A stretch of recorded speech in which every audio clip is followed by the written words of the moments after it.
آگے بڑھیں گے۔ سپریم کورٹ نے الیکشن کمیشن کو پنجاب کے انتخابات سے متعلق لاہور ہائی کورٹ کے حکم پر عمل درآمد کی ہدایت کر دی۔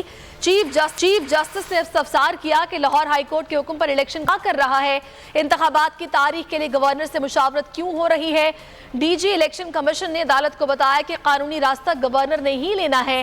لاہور ہائی کورٹ نے گورنر سے مشاورت کا بھی کہا ہے۔ چیف جسٹس نے ریمارکس میں کہا کہ اگر ہائی کورٹ کا حکم ہے تو پھر الیکشن کمیشن مشاورت کرے۔ بول اڑائے گا سب کا ہوش، بھول جائیں گے سب اپنا جوش۔ دیکھیے پاکستان کی سب سے بڑی پی ایس ایل ٹرانسمیشن ثقلین مشتاق، رمیز راجہ، سہیب الوی، جمیل فاروقی اور فہیم خان کے ساتھ کھیل کا جنون، روزانہ رات 11 بجے صرف بول نیوز پر۔ سبسکرائب کریں اور بیل دبائیں تاکہ کوئی خبر رہ نہ جائے۔